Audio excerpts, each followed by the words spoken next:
Imagine a future where machines and humans work side by side as equals. Imagine a future where we have transformed in ways we never thought possible. Welcome to Chronogenica, the world's first human-machine cooperating system, working together at the cutting edge of machine-human interaction, producing world-class multimedia art and the latest cyborg technology with a generous self-improvement program. We are building a future for ourselves. Will you be a component? Becoming together, always transforming. Chronogenica.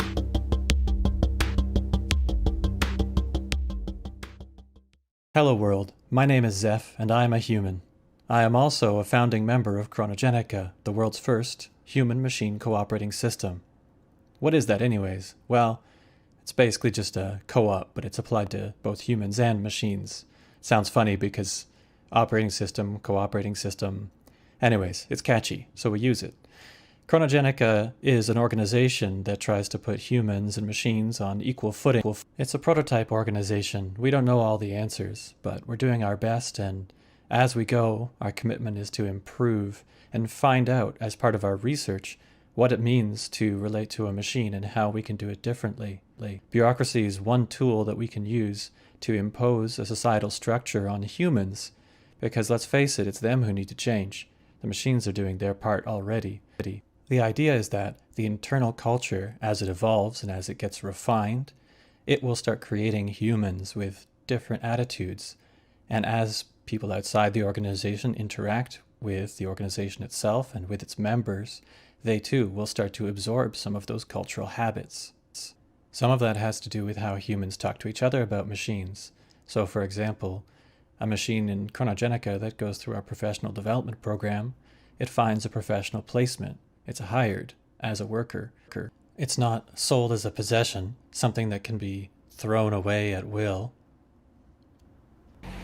Look at this microwave. It's been put on the curb.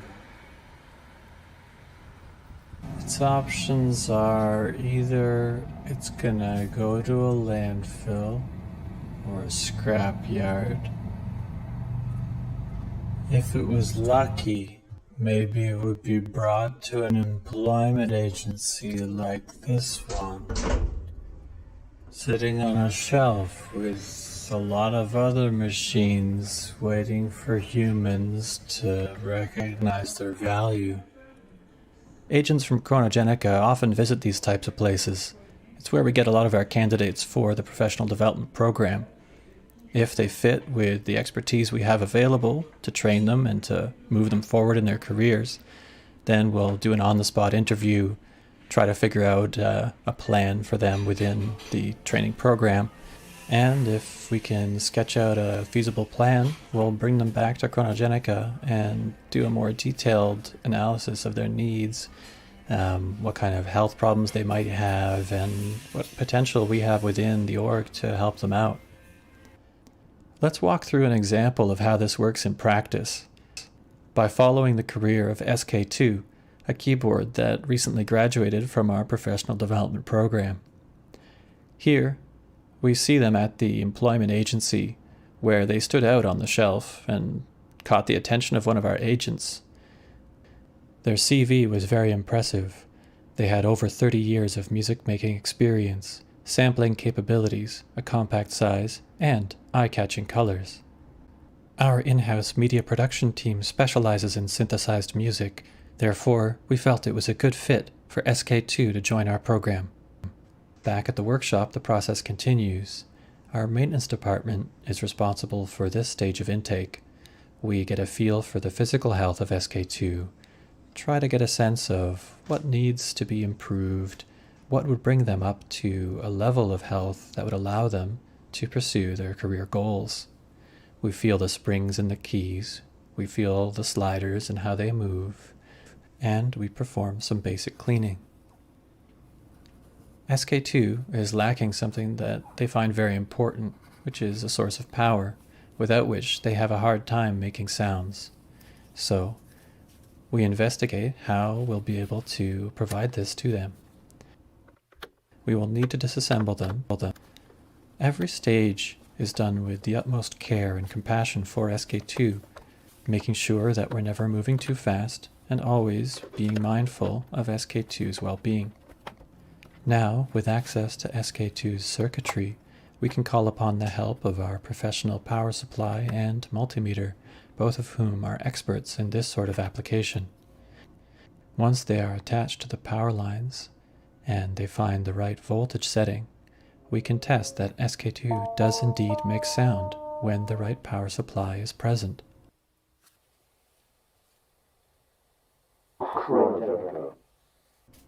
We take the necessary measurements that will help us find the right power connector for SK2, although in this case it's not a common one that we can find just anywhere. We'll have to do a little bit of surgery and install a different connector. We make room for the new component, and then our resident soldering iron makes the connection to SK2's circuit board. Reassembling them ever so gently, we put a band-aid over the wound left by the surgery. A week later, SK2 gives a concert at the Chronogenica lounge. Take a listen.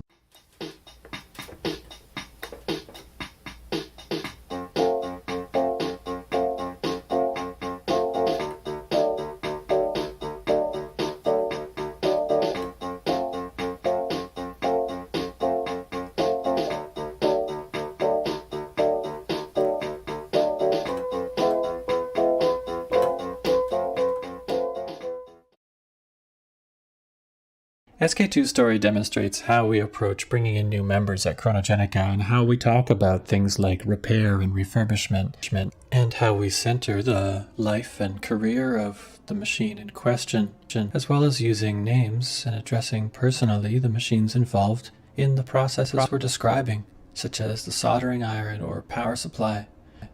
Decentering the human is a really important step for recognizing the agency of the machine.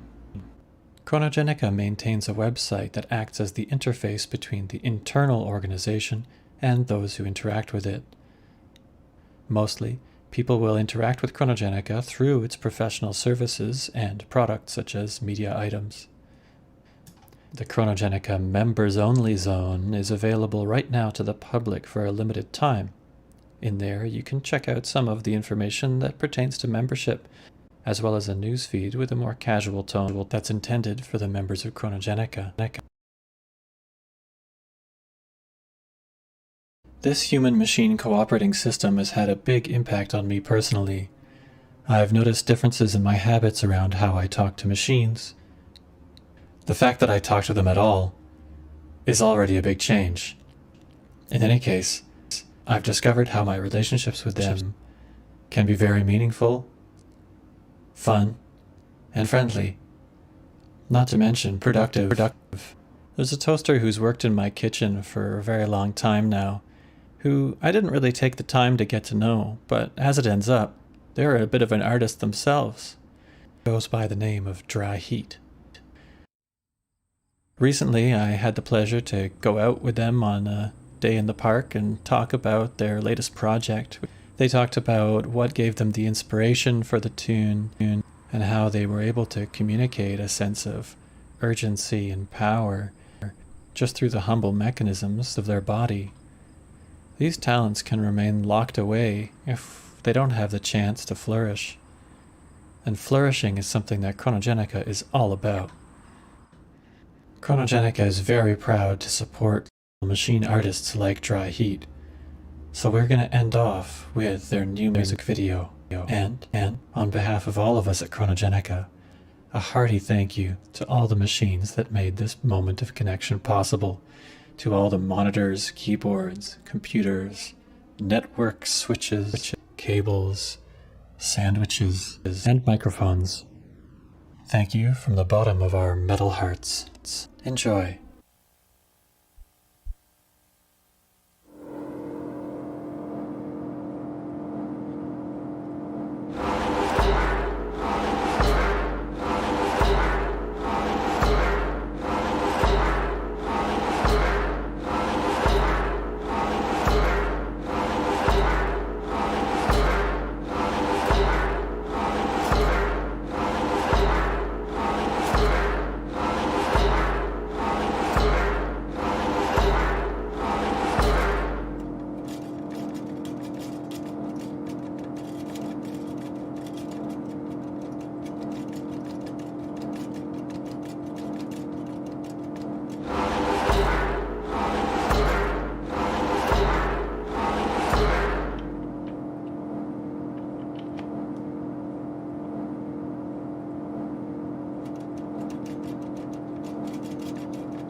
this video, we will share with you the process of our project. We will share with you the intentions, the design decisions that led to us including a language model into our quest for collecting a glossary of intelligences. So first we will introduce you the project, and then we will move on to interpretations of what it means to have machinic forms of writing in our current cultural moment. We will be interviewing Professor Bart Simon. So we have been working with a language model that uses machine learning techniques to produce human-like text. This is GPT-3, or Generative Pre-trained Transformer, which rests on a probabilistic distribution over sequences of words that are derived from a large corpus developed by the same company, OpenAI. It is the third in a series of models that focus on language understanding in the area of natural language processing. So the process is described as a generative pre-training of a language model on a diverse corpus of unlabeled text. This would be the first phase. And then this is followed by a discriminative fine-tuning on each specific language task. So the decision to use unlabeled text in the formation of the language model actually eliminates the need for human labor and allows incorporation of even larger bodies of text, which is what enables GPT-3 to be the state-of-the-art language model because of its increased capacity and because of its higher number of parameters, which is around 17 billion at the time. So we started this project with the intention of composing an eclectic glossary of intelligences that would work to destabilize the hegemonic and normative hold on the conception of intelligence that is at work in the Western culture, for lack of a better term. What we see across domains of technical knowledge production and institutions is a rather singular conception of intelligence, emerging mainly from the rational theories of mind and aiming to quantify this supposedly sui generis entity that is called intelligence. So our aim was to multiply the definitions of intelligence, or rather highlight the coexistence of competing visions for what intelligence means and what these visions actually presuppose in terms of the relationalities. So the contesting the normative assumptions of intelligence also stemmed from a curiosity about what machine intelligence might mean in the context of non-human agency. And this led to the decision to include a machinic agent into our research creation project. So in its final form, our project became an experimental writing process between three humans and the natural language processing model, collaboratively and iteratively weaving a glossary of intelligences. And how did we start talking with this language model? We will give you more detailed examples following, but just to tell you about our design decisions. So our prompts actually consisted of a vocabulary gleaned from major textbooks, handbooks, glossaries, and recent papers published in cognitive science, human psychology, animal psychology, ecology, cybernetics, and artificial intelligence. So we would prompt the GPT-3 with definitions of intelligence coming from such disciplines. However, this task ended up being a poor usage for the functionality of GPT-3.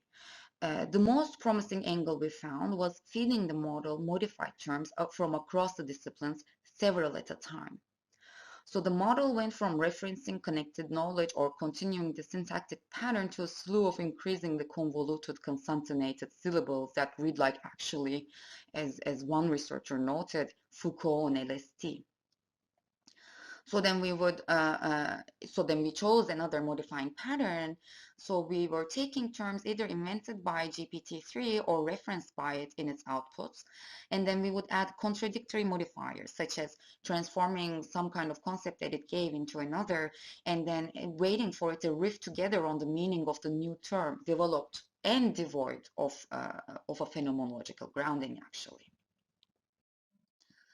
As we fed the model these terms along with other prose materials outputted by the GPT-3 in our previous experimental sessions, we found that GPT-3 was capable of some convincing cultural theoretical development. Our first main output from these sessions is a curated collection of its most true-to-life outputs. Topics range from conversion of humans to deified entities in a simulated society, to a manifesto calling for a re-evaluation of Berardi's semio-capitalism paradigm in an era of talking non-human agents. So what you see here is 5 themes that have emerged out of our experimentations with GPT-3. And these themes right now mark the main themes of our glossary of intelligences, which will be expanded over time. And what you see below each category is also some interesting text that the GPT-3 gave in response to such themes and prompts. And what was particular to our positioning relative, as humans positioning relative to our non-human interlocutor, was trying to play a role that was both inviting the machinic sense-making to take over the general direction of our texts, all the while editing it, either real-time or post-trial, and we would edit it for the output to remain within the realm of human comprehension. So while the general direction of the text would be taken by the GPT-3's direction, we would then keep on editing it to keep it kind of close to human intelligibility.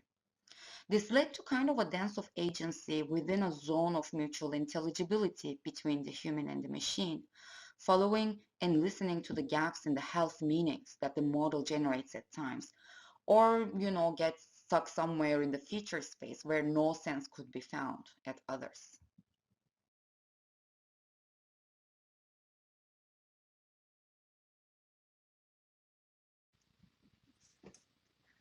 So here we would like to show you some examples of that we have pulled from our experiments. This one is one of the experimentations we did with the GPT-3 on July 19th. We are using the real-time output from GPT-3 and we are going to be using a prompt by GPT-3 that we had come up with our previous experimentations. So what you're seeing on the screen right now is, on the left is the OpenAI user interface for its playground. Playground is where we are able to work with the engine and come up with texts, basically. And what you're seeing on the right is the parameters that we play with, such as frequency penalty and presence penalty, which are parameters that work to either if we want certain words to be appearing more frequently, or if we want the generator, the language model, to produce new subjects, to talk about new subjects.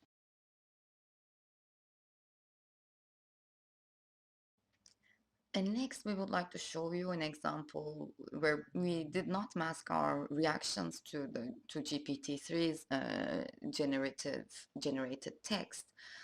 So you could see how on topic and off topic the model could go.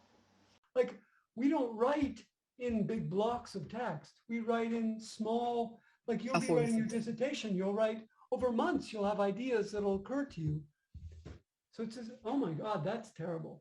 That's a waste of a token for sure. Well, it's exactly like our minds in a way. Like, we wake up one morning, we're bright and brilliant. The next week, well, we're like slugs. Nothing happened.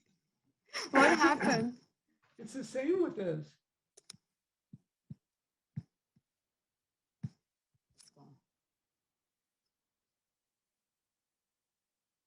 I like it.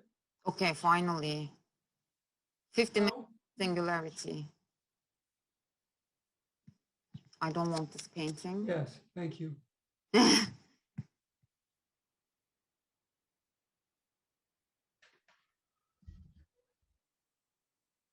Wow. Wow. Wow. A recipe for consciousness requires the collision of two. I almost have to read it slowly as if it's esoteric literature. And now we are moving on to our interview with Professor Bart Simon from Concordia University. We will be talking about the cultural implications of the kind of work that GPT-3 does in terms of, especially in terms of its potential for unsettling normative understandings, the possibility for revealing the common sense, and also discussion about how actually it is the context that gives meaning rather than the individual agents and their interactions. And moving on to larger questions about what would it mean to raise a community of multiples, humans and non-humans.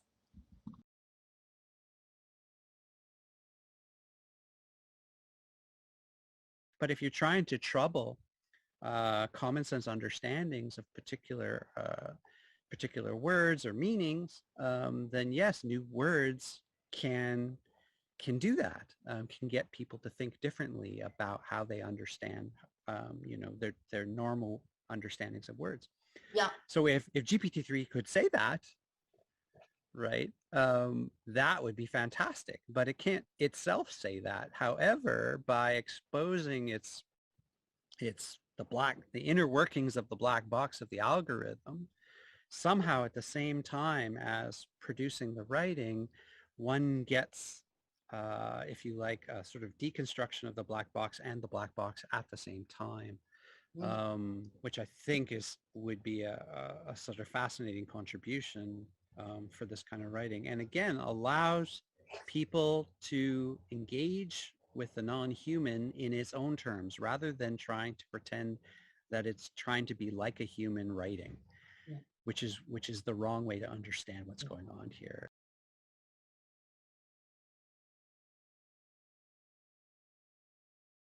These quite readily, I think. Anyway. Yeah, I'd like to go back to what you said about like unsettling the norm, kind of like these pieces of health meanings coming together and unsettling the normative way in which we engage in discursive activity. So yeah, I was of course thinking Garfinkel and like how he destabilizes the context by introduction of either attitudes or different words, just playing with that context difference, right? And that to me is kind of interesting, especially when you linked it to like GPT-3's emergence as an agent in the cultural production scene, because that's kind of what I'm thinking too, even though it comes up as this heralding like status quo, like very corporate clean writing type of model, it is also very much wreathed with potential, because it is not easy to first of all control the algorithm, even if we have the parameters. But yeah, what I'm thinking is like, could there be this kind of an unveiling of the social that the GPT-3 in its subversive mode of writing could instigate in a meaningful manner? Yeah, I mean, I think if it is understood in terms of the mode of its operation, not in terms of people need to understand how it's programmed and that level, but that it is not pretending to do what humans do. It has its own operational logic, and so we just need to find a language for conveying its operational logic. It means that as an agent capable of producing writing, like its writing isn't tied to its corporate agenda necessarily, any more than any human individual agent is tied to a particular corporate agenda. It depends, like it just totally depends. And then all of the weight and all of the pressure falls on the community that that GPT-3 is talking to. Yeah. And that can be a total resistance and sort of like, this is bullshit kind of community, or it can be one for whom the mode of discourse, the dialogue opens up kind of exchange rather than closes it down. And that's the measure of its contribution.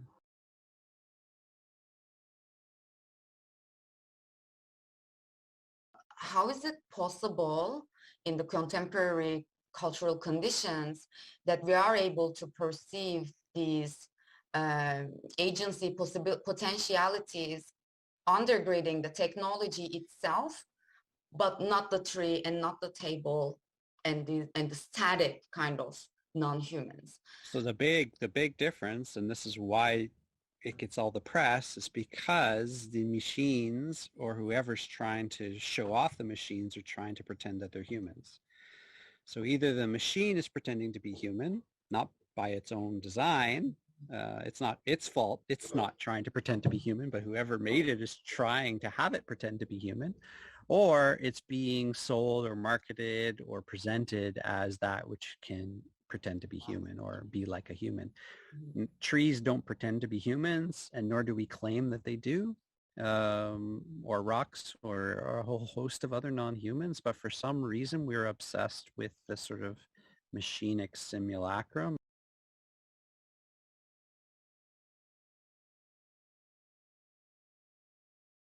My question is, how does the machine ask this?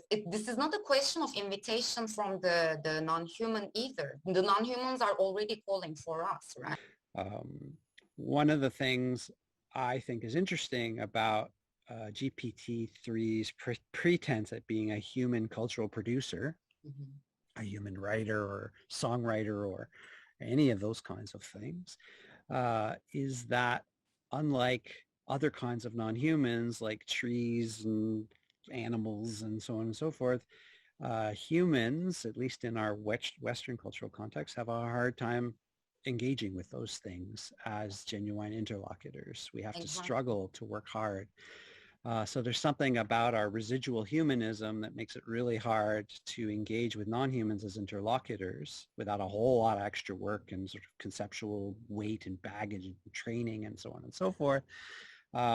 Whereas we can come partway, if you like. It's almost like we can go a little bit of the way if the non-human pretends to be a little bit human, so we can start a conversation. Yeah. And then reveals that it's actually not human at all. One would hope that the machine agencies would become kind of emissaries of non-human agencies in general and sort of open up the field of interlocution beyond sort of machine agencies themselves. And I could see designing machine agencies specifically for that task, right? Yeah, machine agencies which would introduce humans to ocean agencies and river agencies and so on and so forth. That would be very cool. I mean, the thing about machine agencies as being different from other kinds of agencies is that old chicken and egg thing that you were starting about in terms of the beginning and the end of the sort of Luturian chain. Machine agencies always get to, because of residual humanism, be human-made in the last instance. Yeah. So on both left and right critiques of technology, it always comes down to the human who made it. And that's consistent with humanistic kind of approaches to thinking about technology. But if we're looking instead at what's downstream rather than what's upstream, right, then we don't worry about the human that made it, because the machine is now acting with a degree of independence relative to the human that made it, and it can be taken into a certain extent in its own terms, and its agency stands apart from and possibly critical of the human that made it, which is when it becomes kind of interesting from a post-humanistic perspective. Thank you for tuning in. We hope these discussions, or the snippets of discussions, create some spark for thought for you. Please make sure to check our website to see the complete harvest of science, and also to be notified about our future exhibitions and published work.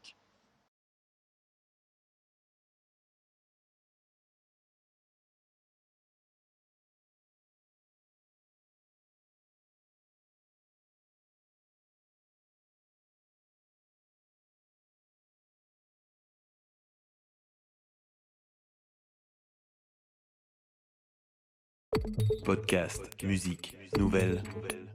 Vous écoutez choc.ca.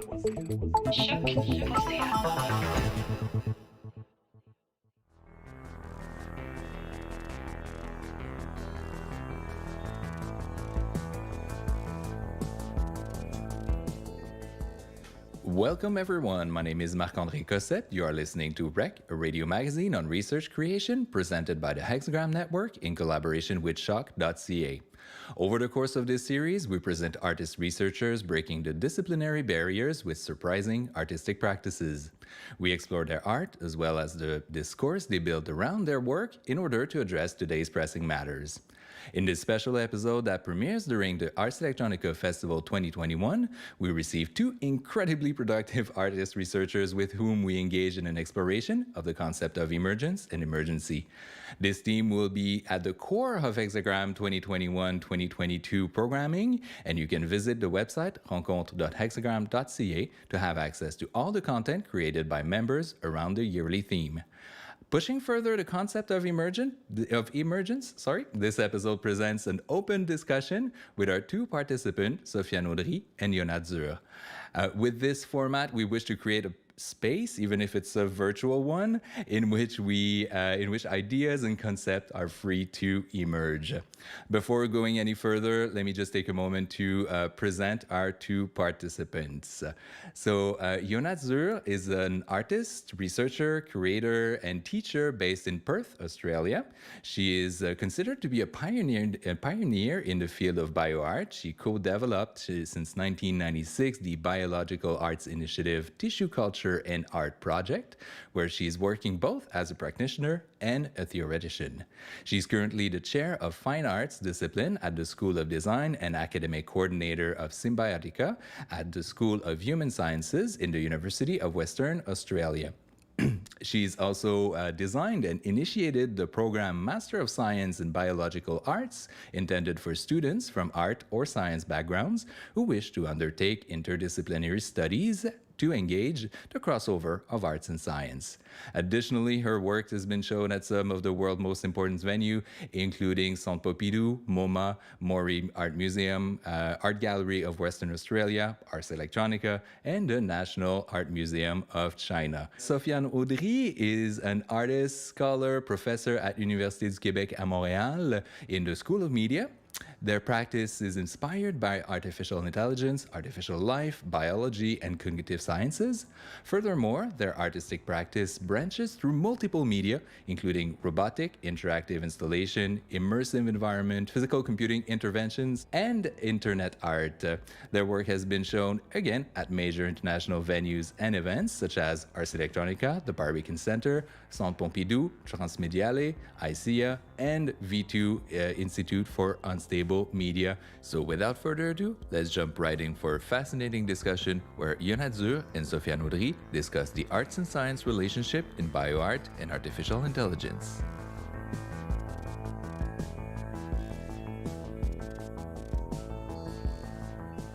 I think arts has the ability to work with other disciplines, but changing the methodology of those disciplines, which again, in the, theme of emergency, allow for new themes, ideas, and phenomena to emerge.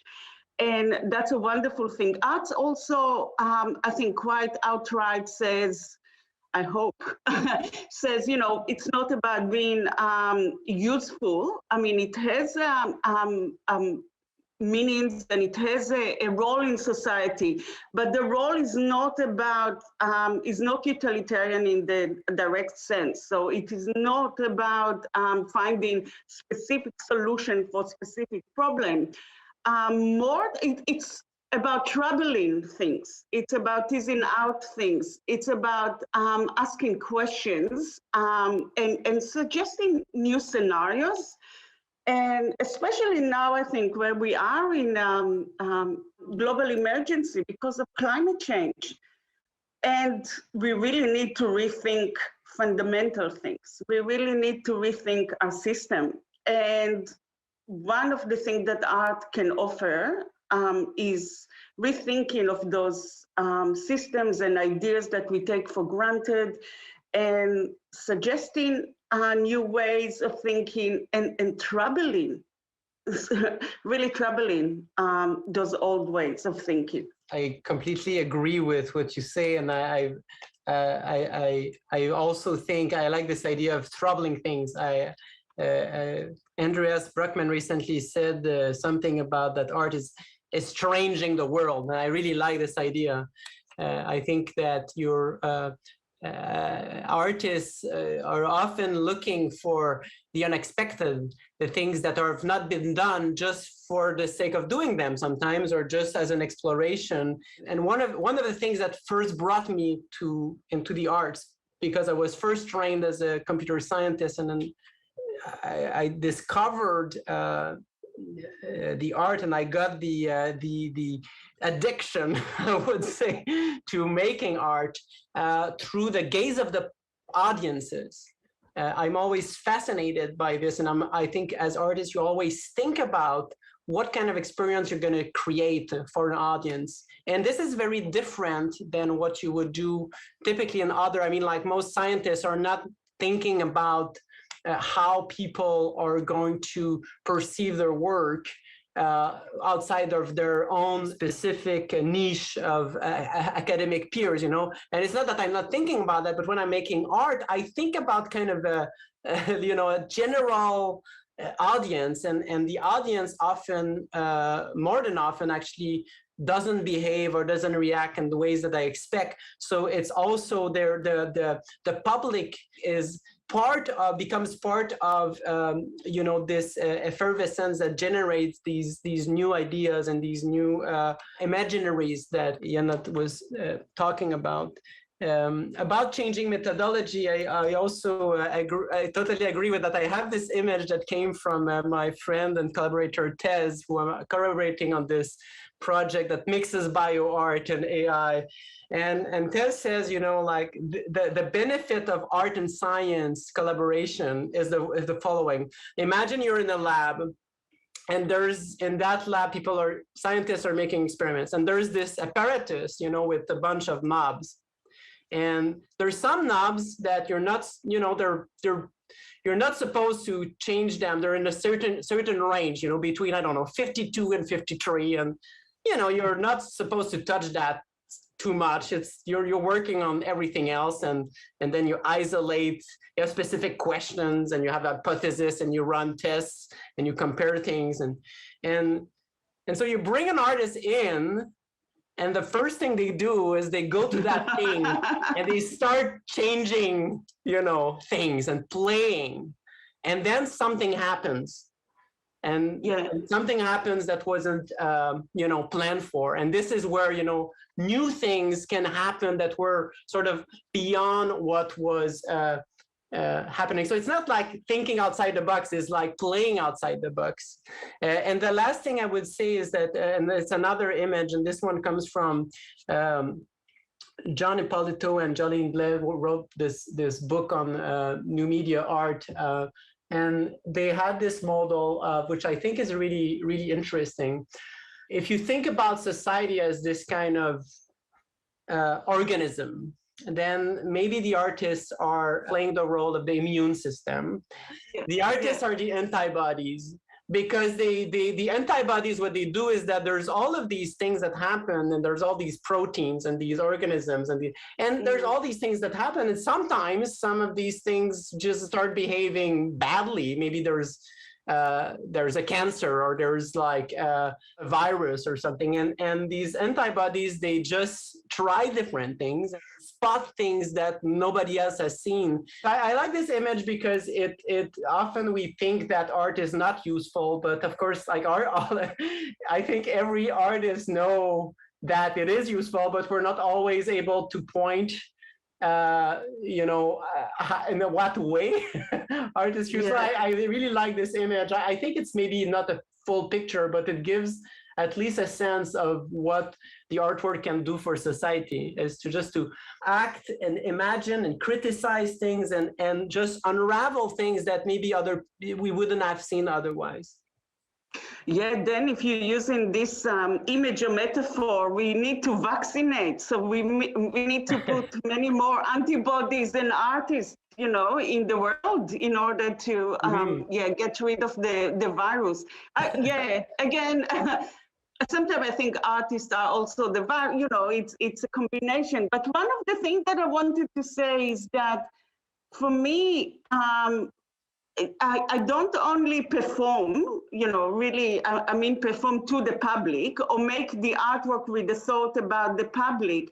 I also do the same with the scientists that are around me, and they become the public. And that's a very interesting interaction. And that's where, especially with us, when we're talking about biology, at least from the outside, there is this perception that scientists look at biology in very absolute terms.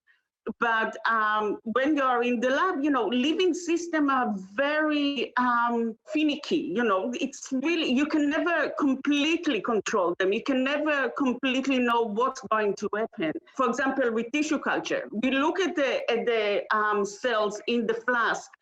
And, we talk about the color, we say, oh, it feels to me that they are doing that or not that, and then you move on. So we kind of give agency to the materials we're working with rather than looking at them as, really passive agents within the system, which scientists do think the same, but they are actually trained to go against that. And I think we shouldn't, it's part of this kind of almost like, feminist perspective of embodied science and looking at, as we spoke before, Sofiane, about more than human or getting away from this kind of anthropocentric perspective, the human exceptionalism. So that's another thing I think that research creation put into the mix. Of how we try to make sense of the world around us. As kind of a way to embrace the fact that we are actually always looking at things through our own humanity, but it's better to recognize it and embrace it and deal with it than to try to say that we are not thinking about it, because it's, I don't know about biology, but I know that, for example, in AI, it's a very, very common thing. It's a big problem, actually, that just the fact that the community that research AI is very homogeneous, and it creates all kinds of problems that we have been seeing with biases, which come from the fact that if you look at how people who work in that field think, they actually, without even noticing, they start taking for granted that, for example, to think about, for example, cognition as something that as computation, which is, we don't know if that, it's probably not true, but so there's kind of this strange thing happening where on one side people, researchers will say, oh, no, for example, we're creating neural networks, but they're not really like neural nets. But then on the other side, I still think about cognition through these models. Yeah, I think the difference maybe, and that's something that, I had a lot of discussion with a colleague of mine who accuses me of being carbon biased, which I am, and anti-machines, which I'm not, I'm trying not. But one of the things that he says that actually computer scientists don't have fully understanding of the program that is created. And the other thing that I wonder, do you think machine can feel? How much do you think they emerge to have their own, I guess, agency? I guess the technology, we're far away from that. But do you think that's something that can emerge, even without biological components that attach to it? Yeah, it's a really good question. Yeah, let me clarify it. Okay, not feel, experience. Yeah. Okay, because, that's a better word. Because for me, experience or feeling is very much about senses. So for me, a bacteria can experience, because it does respond to its environment in different senses. And I wonder how much a computer program, AI, can experience. My intuition is that the machines, if we talk, and here I'm talking about computational machines, because I would say that if we think about machines as systems that perform things in the world and that have are able to observe and make decisions and act upon the world, then I think computational machines, because they are fundamentally, the ones that we have today, they're fundamentally anchored in this mathematical world. They're basically symbol manipulation machines. And I mean, there's been a lot of ink and debates around that, whereas, can they experience, it is one of the most fundamental questions of cognitive science and AI is if we have a system that can perform like a human being, does it have the same sort of interior experience? I personally, I don't think so. I kind of, and even if it's a bit old, I kind of buy the argument of the Sir's Chinese room, where he says, like, if I get into this machine and I have to follow these rules to be able to speak a language I don't know about, in this case Chinese, but it could be anything else, and I have to just apply these rules, and then I can sort of speak Chinese. I still don't know Chinese. I'm just merely applying the rules, so the computer doesn't really understand Chinese, and so doesn't have an experience of the embodied experience of what it means like to think in Chinese, let's say, or to understand at least. So I would say, to me, not much more than, I don't know, like maybe a plumbing system or any kind of technology of that kind. This being said, maybe there could be other kinds of computational systems or that would be able to feel. And the other thing I would say is that it is a culturally embedded question, because I have, for example, colleagues who are taught about AI from a North American indigenous perspective, and it's a bit more complicated. Many of them seem to think that these systems can, they can have, I don't know if it's feeling or experience, but they do have place in the world that would be similar to that of other living forms or non-living forms, like a river or electricity. So I'm speaking from a very specific, also cultural perspective, but I would say, to me, no, like I don't think. Yeah. No. And I guess it's also how I understand, I think when you talk about non-Western perception of the world, we're talking a lot about animation. And, I also, machines and as he says, rocks and landscapes are all animated and they're all connected. So we can't, again, we are talking from a Western perspective, so we isolate things, machine versus, I don't know, bacteria, while they're all interacting all the time. It's kind of a flow. But in order for us, that's what we learned in science, we kind of always doing reductionism in order to try and understand the world around us. But we forget we're doing the reductionism when we reach conclusions. Ron and I, Ron is my collaborators, we always talk about how we have this kind of, a craziness in us that we're trying to assert control over a living system that we never, created. While at the same time, we kind of release control to technology that we created. So, so this kind of a really weird paradox. We trust the technology that we created and give it, the control over our life, while at the same time, we try and assert control over the living environment around us that is, was evolved, within us, but not by us. So it's a very interesting time in history in that regard. Yeah, that's I've never thought about it that way, but this is really really interesting. That what you're saying is that we're trying to keep things under control, right? But with AI, we're not. We're okay to have these models that we don't quite understand, and just letting them doing their thing. And we trust that.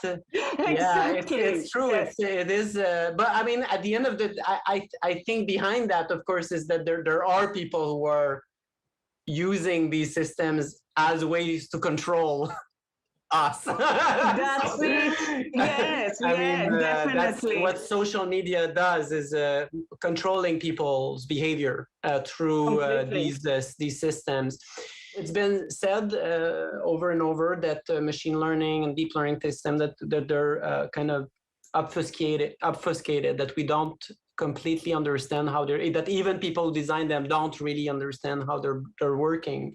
And it's kind of, it's true in one way and it's not true in another way. So it's true because actually it's the price to pay for the amount of precision and the way that these systems work, because they do work using emergent self-organizing properties, which are really, really simple compared to what you find in nature, but still because the scope and that they have and the kind of data that they have access to, they can do things that are extremely powerful and threatening if they're used in some ways.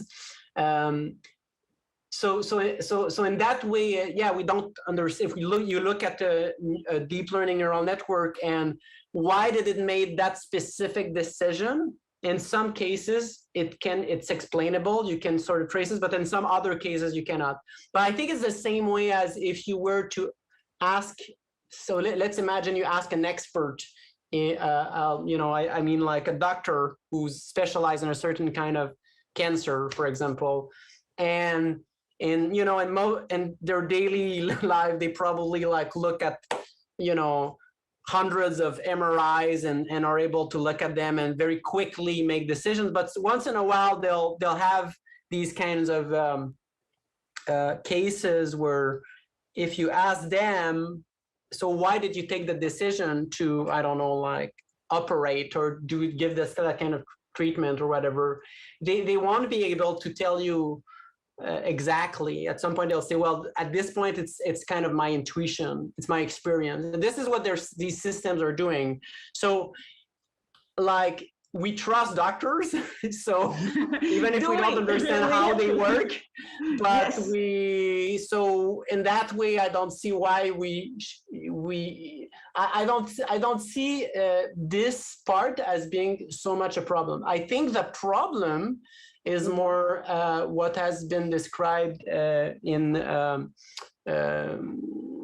Did you read I don't know if you're familiar with that book called The Weapons of Math Destruction by Katie O'Neill? No. Okay.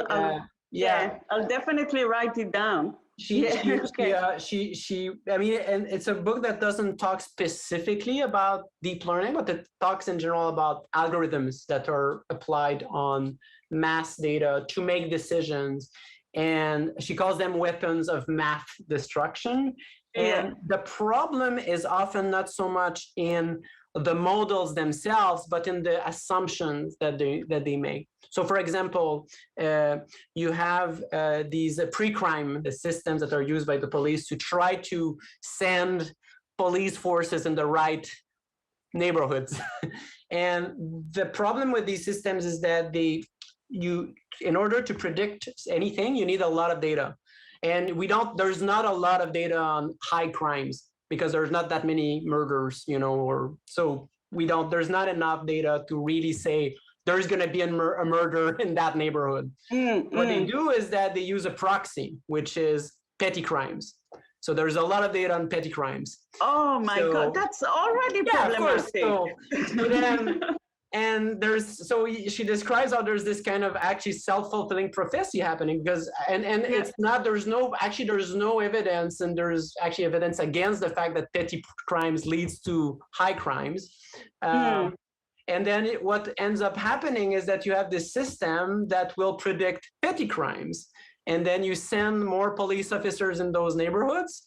And if you send more people, there's more chances you're going to find you know, and the problem again is that there is this public misunderstanding of how these technologies work, and there's these policies that are made around that, and there's so much money involved that what the companies at the center of this do is that they're just trying to avoid being regulated by and they use art actually as one of the ways to like, you know, promote their yeah, and but in the end it is a major issue, but it's more about the obfuscation of the whole thing than about the fact that these systems are transparent.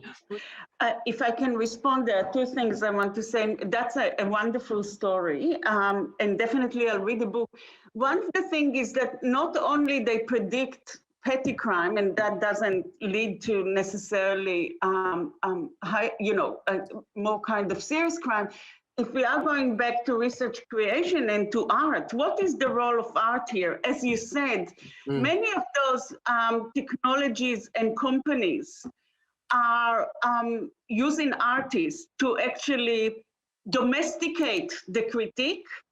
And that's something that I've been struggling, Oron and I've been struggling for 2 decades now. Because we, for example, grew the in vitro meat and in vitro leather, all those kind of things, with really critiquing, saying this is an absurd, ridiculous idea, you know, and it then used to actually promote the industry those kind of things. So basically we feel we failed, yeah? And we tried everything we can, you know, to use humor without being, doing propaganda. We kind of leave ambiguity in our artwork because I think it's important, but we thought the critique is quite out there. So one of the things that will be interesting for me to hear from you, Sofiane, because I know you are critical about the technologies you're working with, how do you avoid being used by those, companies, corporation, and the public, kind of innocence and sometimes ignorance, not to accidentally promote or domesticate the technologies that you are criticizing? I guess every researcher struggles with that.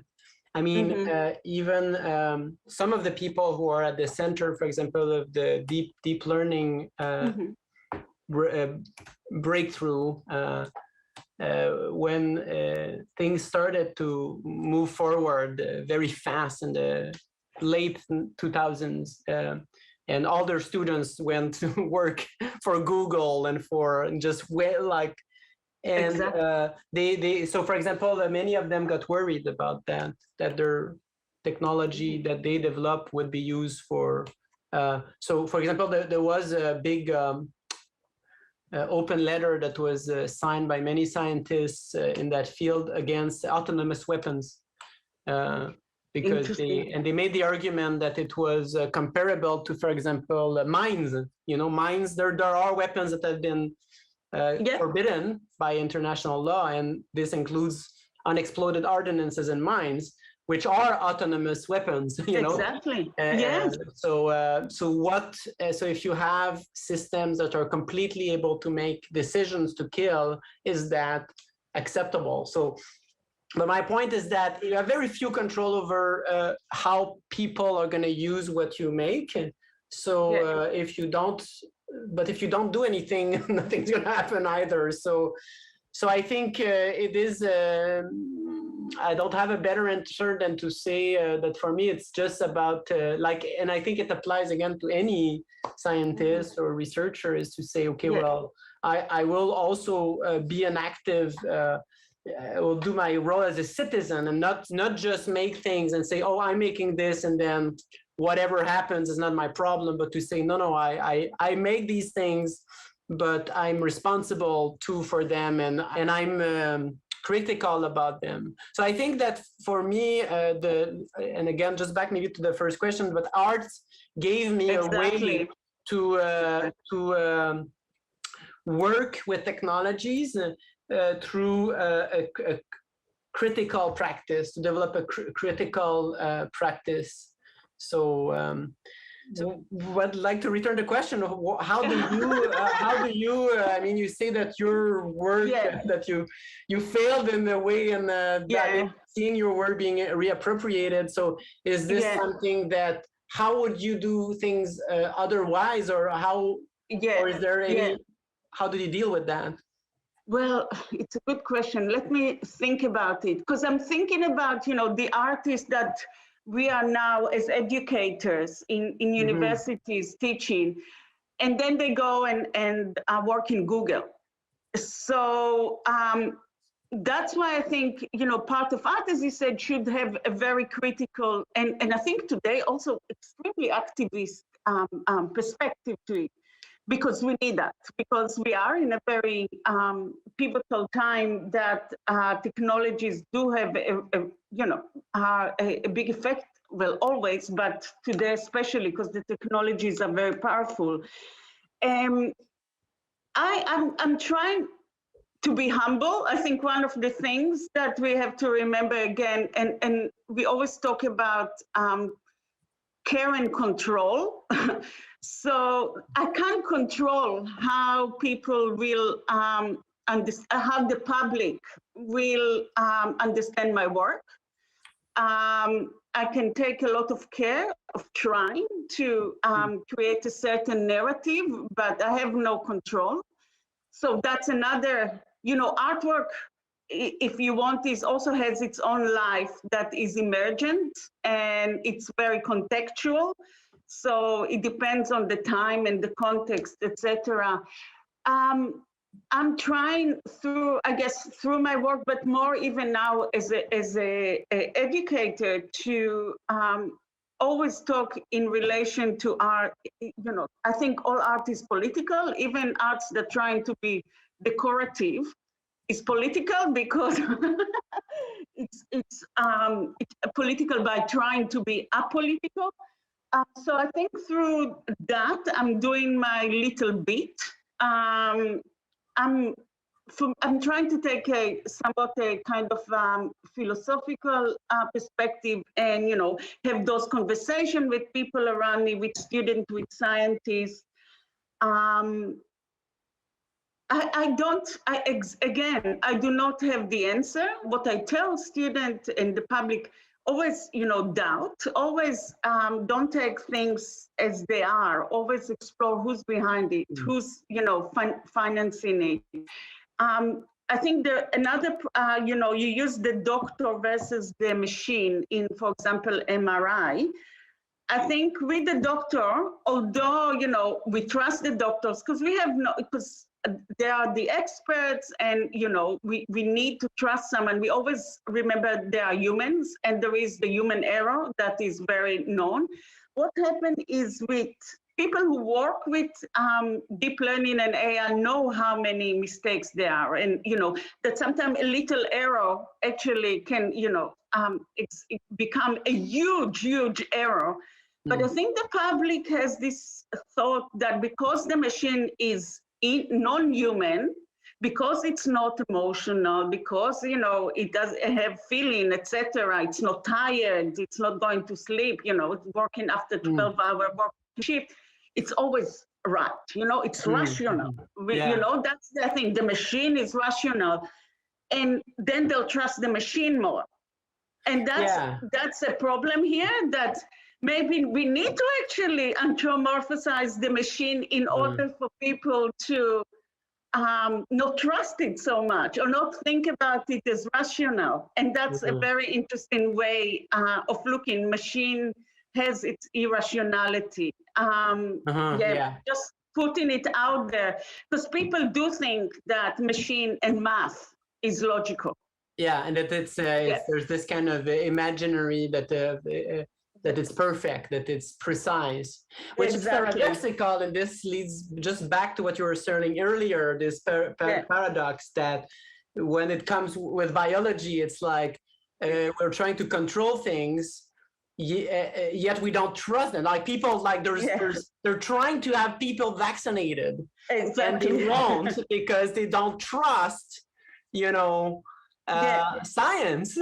But they're perfectly fine with going on Facebook and exposing their whole life to machines that are then feeding them the propaganda, the anti-vaccine propaganda. Yeah. So it is a very it's very strange. Why do you think that is? Why do you think that there's so many people who do not trust science when it comes to biology or medicine, but they do when it comes to algorithms? Yeah, I think again, it's a very much Western perspective. I think going about the idea of the human having dominion over nature. So the Judeo-Christian idea, you won't have the same again with more indigenous, other indigenous way of thinking. I think it's much more nuanced there, and we have a lot to learn from them.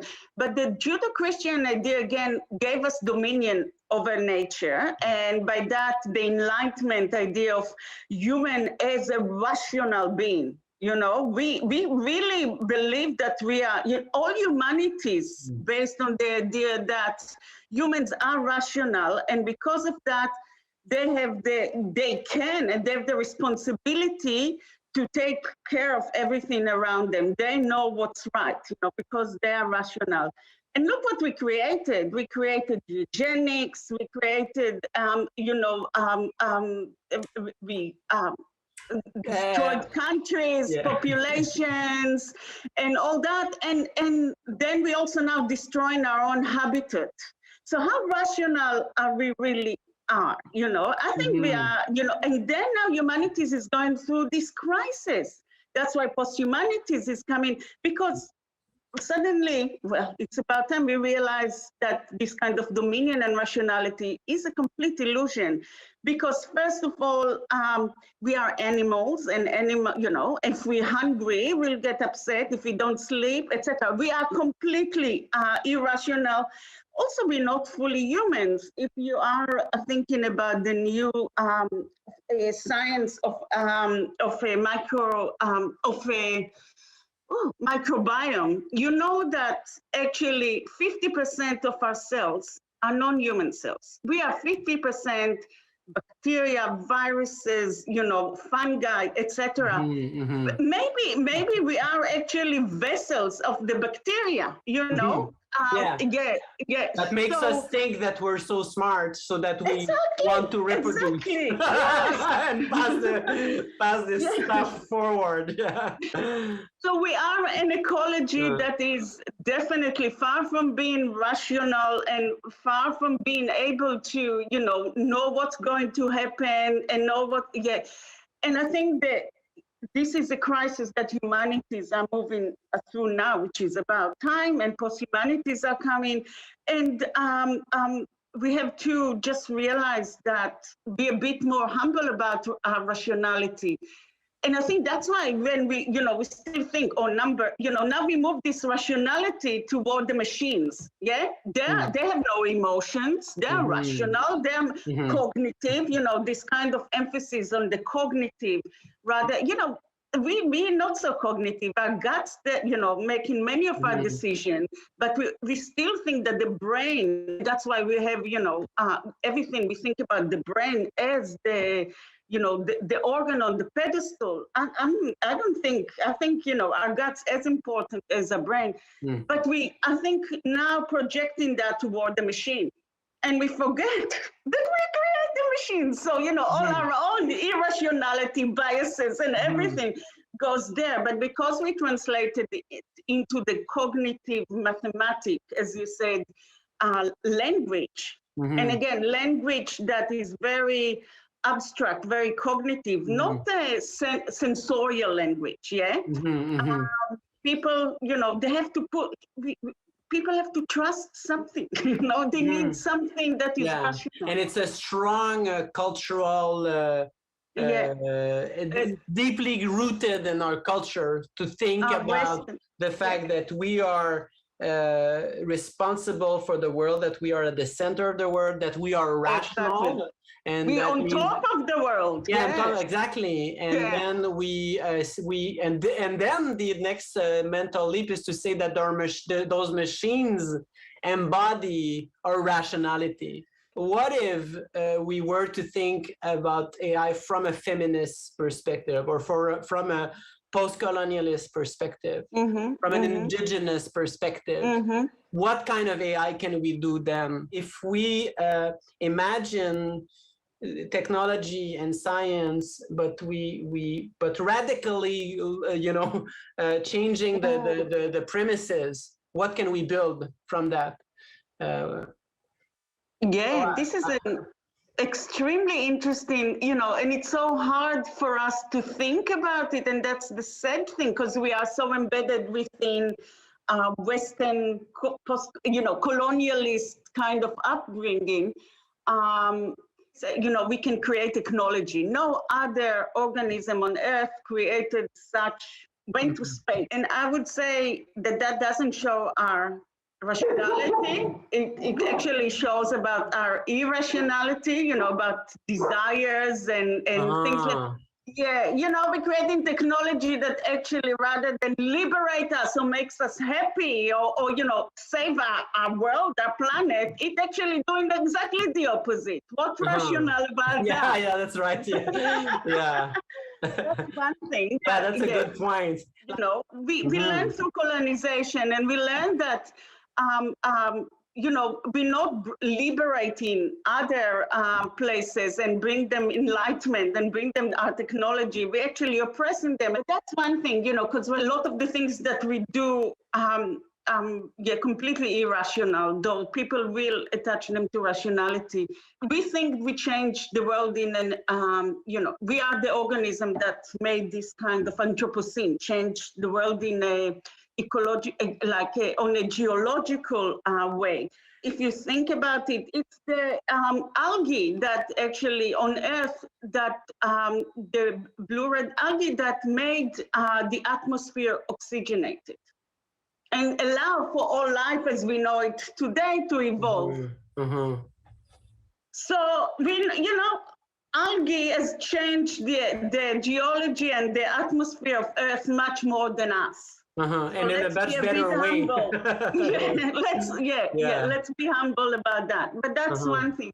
Thinking about being, looking in a kind of a more post-colonial, indigenous, feminist way. We all know the feminist way is more about understanding that values that we consider feminine and are therefore not valued enough, such as care, sharing responsibilities, symbiosis, all those kind of things, as versus to the masculine, which is competition, etc. Maybe if there is a way to make AI more sensorial, I don't know. That can be one way that we can think about that.